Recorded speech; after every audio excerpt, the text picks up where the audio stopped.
الرحمن الرحیم۔ عزیز طلبہ، آج ہم نصاب میں شامل نظم در مراد کی تشریح کریں گے، جس کے شاعر میر ببر علی انیس ہیں۔ اس سے پہلے کہ نظم در مراد کی تشریح شروع کروں، یہ مناسب سمجھتا ہوں کہ شاعر کا تعارف پیش کر دوں۔ میر ببر علی انیس 1800 میں پیدا ہوئے اور 1874 میں ان کی وفات ہوئی۔ میر خلیق کے فرزند تھے اور میر حسن کے پوتے۔ میر حسن جو مثنوی سحر البیان کے لحاظ سے شہرت کے حامل ہیں، میر ببر علی انیس کی شہرت کا دور و مدار مرثیہ نگاری ہے، اگرچہ کہ انہوں نے آغاز میں غزلیں بھی لکھیں، مگر اپنے والد میر خلیق کے کہنے پر انہوں نے مرثیہ گوئی اختیار کی۔ ان کا اسلوب سادہ، رواں اور آسان ہے۔ میر انیس کے مرثیوں کی تعداد 2000 کے قریب ہے۔ اردو کے عظیم شاعروں میں انیس کا شمار ہوتا ہے۔ انیس کا اصل کارنامہ یہ ہے کہ انہوں نے صنف مرثیہ کو بام عروج پر پہنچا دیا اور اسے ایسا فروغ دیا کہ مرثیے میں مزید ترقی کے امکانات ہی ختم ہو گئے۔ مرثیہ نگار انیس کے بعد بھی پیدا ہوئی، لیکن ان میں سے کوئی بھی اس صنف سخن میں اضافہ نہ کر سکا۔ انیس کو اردو کا ہومر کہا جاتا ہے، اور ان کا خود اپنا ایک شعر کہ عمر گزری ہے اسی دشت کی سیاہی میں، کیونکہ باپ دادا سب شاعر تھے اور سب نے مرثیے بھی کہے، پانچویں پشت ہے شبیر کی مداحی میں۔ اور جو نظم در مراد ہم نے آج پڑھنی ہے وہ صنف سخن کے لحاظ سے مرثیہ ہے۔ تو مرثیہ ایسی نظم کو کہتے ہیں جس میں کسی کی موت پر اس کے اوصاف بیان کر کے رنج و غم کا اظہار کیا جائے۔ اردو میں مرثیہ کا لفظ میدان کربلا میں حضرت امام حسین اور ان کے دیگر رفقا کی شہادت کے بیان سے مخصوص ہو گیا ہے۔ دیگر لوگوں کی موت پر کہے جانے والے مرثیوں کو شخصی مرثیہ یا تعزیتی نظم کہا جاتا ہے۔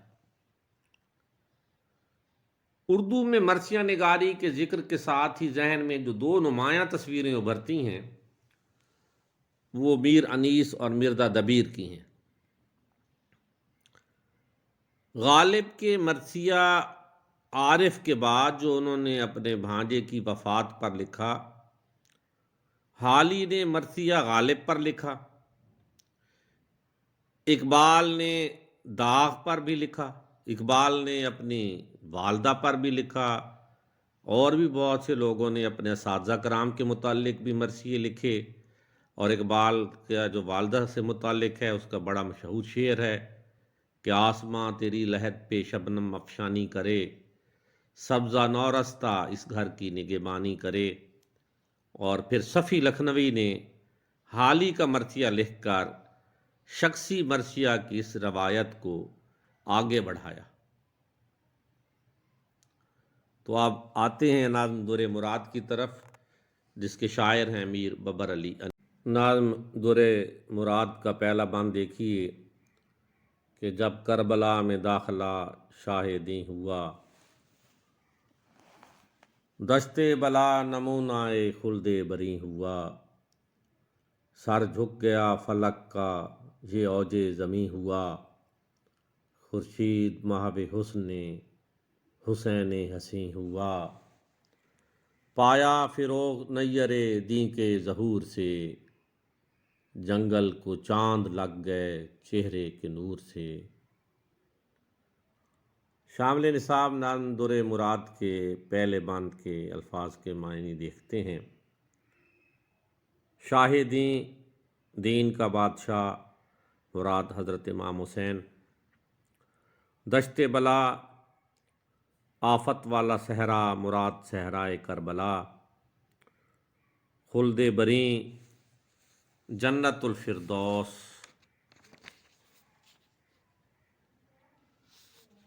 اوج زمیں کی بلندی، اوج بلندی اور اونچائی کو کہتے ہیں۔ خورشید سورج، ماہ مصروف، فروغ ترقی پانا، یہاں مراد روشنی پانا، ظہور ظاہر ہونا، نور روشنی، نیر دین، نیر کہتے ہیں سورج کو، دین کا سورج، یہاں مراد ہے حضرت امام حسین۔ چاند لگنا، اصل میں چار چاند لگنا ہوتا ہے نا، تو یہاں چاند لگنا بھی محاورتاً استعمال ہوا ہے، خوبصورت ہونا۔ تو مفہوم کا باند، اس باند کا مفہوم جو ہے وہ یہ ہے کہ جب امام حسین نے میدان کربلا میں قدم رکھا تو مصائب کی جگہ بھی جنت نظیر بن گئی۔ زمین کی عظمت کے سامنے آسمان نے سر جھکا دیا۔ سورج حضرت امام حسین کے دیدار میں مصروف ہو گیا اور ان کی آمد سے، ان کے چہرہ انور سے اس نے بھی روشنی حاصل کرنا شروع کر دی اور اس کی روشنی میں بھی اضافہ ہو گیا، اور یوں وہ بیاباں، وہ جنگل بھی خوبصورت ہو گیا جس میں خانوادہ رسول نے اپنے قدم رکھے۔ یہ نظم میر انیس کے ایک طویل مرثیے کا حصہ ہے، اور میر انیس نے اپنے تمام مرثیوں میں منظر نگاری اور واقعہ نگاری اور فصاحت و بلاغت کے جوہر دکھائے ہیں۔ اس نظم میں بھی انہوں نے جا بجا مبالغہ آمیز تشبیہات اور استعارات اور شعری صنعتوں کو استعمال کیا ہے۔ تشریح طلب بند میں شاعر میدان کربلا میں حضرت امام حسین اور ان کے قافلے کی آمد کا منظر بیان کرتا ہے کہ جب امام حسین نے کربلا جیسی بنجر زمین پر قدم رکھا، اور کربلا جو ہے یہ عراق میں دریائے فرات کے کنارے واقع ہے، اور بنجر اور ویران علاقہ تھا اس وقت۔ یہ علاقہ مصائب میں گھرا ہوا تھا۔ کرب البلا اس لیے کہا گیا جو بعد میں کربلا کہلانے لگا۔ تو بنجر زمین پر حضرت امام حسین نے جیسے ہی اپنے قدم مبارک رکھے تو کربلا کا صحرا جنت کا نمونہ پیش کرنے لگا، اور آپ کی قدم آوری اور تشریف آوری سے کربلا کی زمین کا رتبہ اتنا بلند ہو گیا کہ آسمان جو زمین سے کئی درجے بلند ہے وہ بھی زمین کی عظمت کے لیے جھک گیا، اور اس نے بھی اپنے سر جھکا لیا۔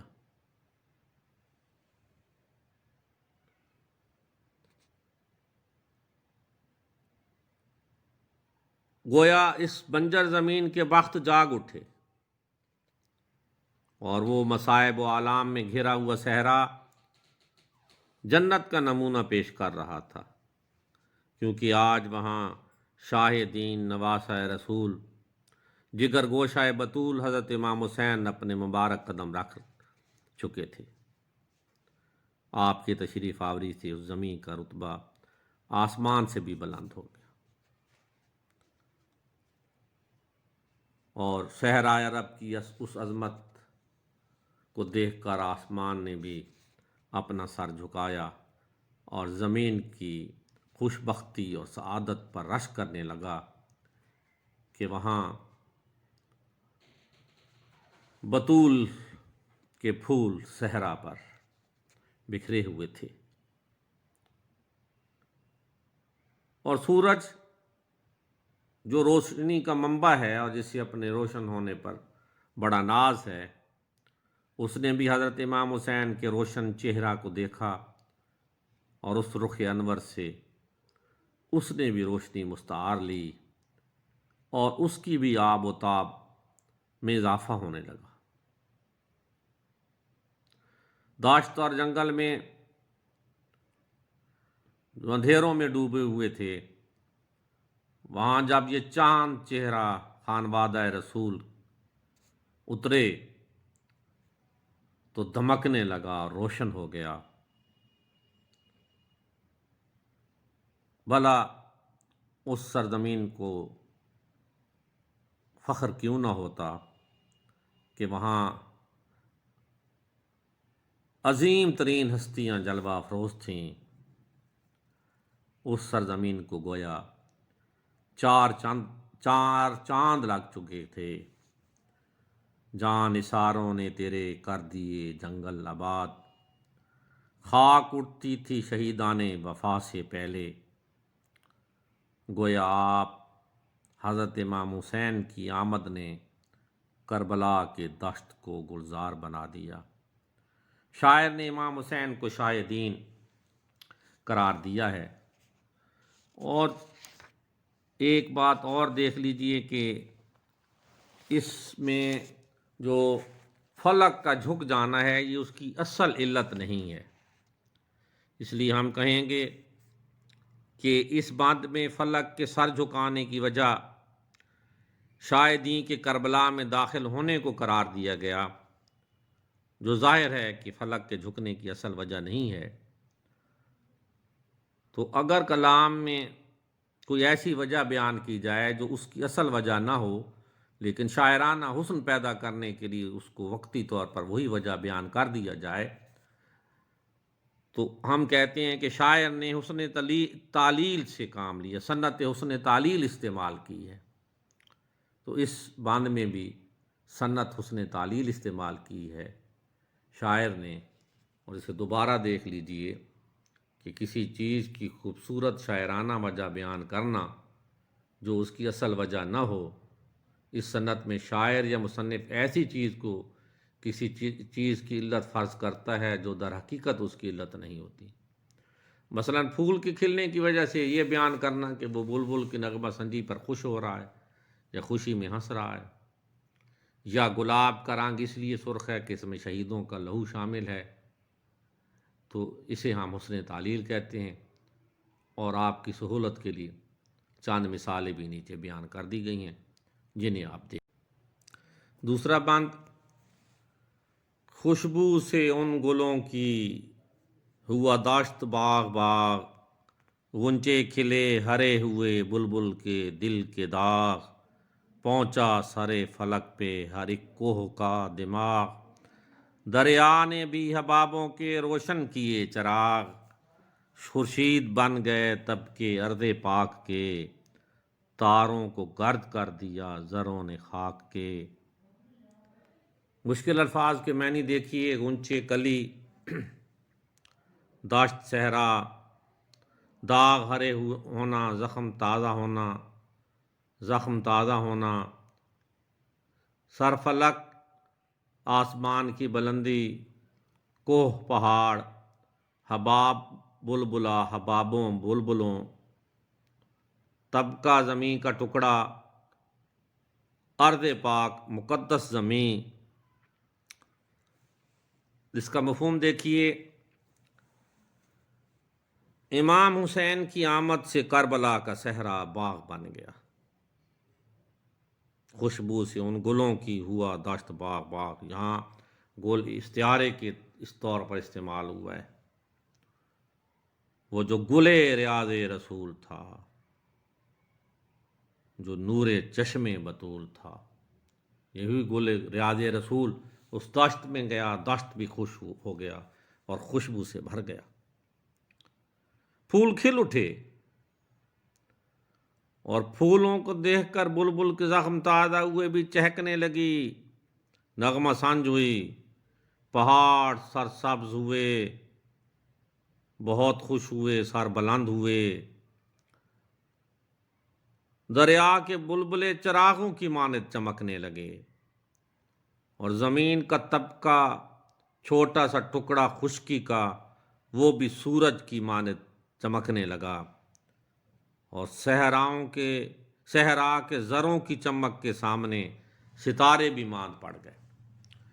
تو ستارے جو ہیں یہ آسمان پہ ہوتے ہیں، ان کی روشنی بھی گرد آلود ہو گئی، اور جو گرد اور جو ذرے تھے کربلا کے، وہ چاند چہرہ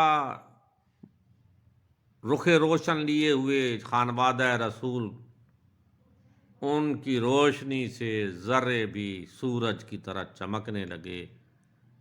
اور پچھلے میں بھی سورج نے روشنی کا ذکر ہوا تھا کہ ان سے روشنی لینا شروع کی اور وہ بھی چمکنے لگا، یہاں تو زروں کی بات ہوئی، تو تارے جو ہیں ان کی ماند پڑ گئی روشنی ان ستاروں کی، جو فلک جو زمین پر اس وقت کربلا کی زمین پر اترے ہوئے۔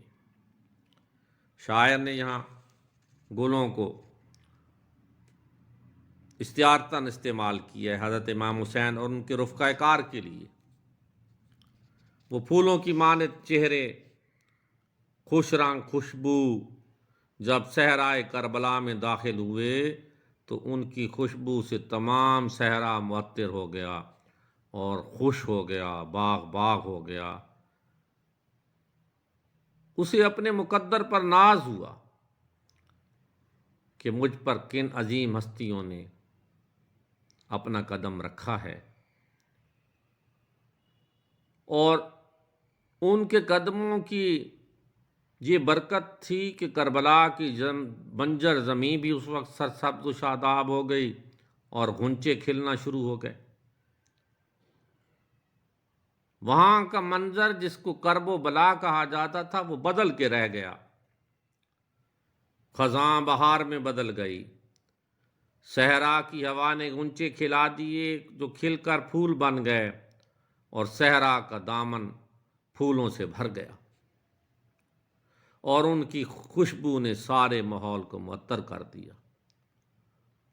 بلبل جو پھول کی عاشق ہوتی ہے، صحرا میں پھولوں کی کثرت دیکھ کر خود پر قابو نہ رکھ سکی، اور وہ بھی نغمہ سنج ہوئی، زمزمہ طراز ہوئی، زمزمہ پردازی کرنے لگی۔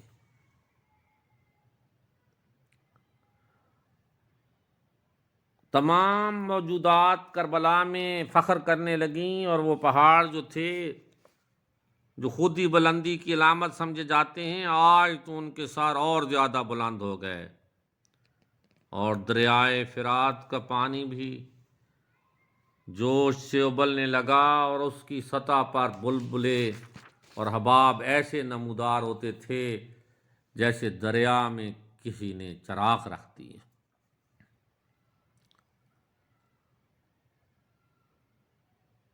تو یہاں اتنے عظیم شخصیات تھیں، اور آپ جانتے ہیں کہ جہاں خاص لوگوں کی آمد ہوتی ہے ان کے استقبال کے لیے چراغاں تو ہوا کرتا ہے۔ کربلا میں یہ تمام دریائے فرات نے کیا،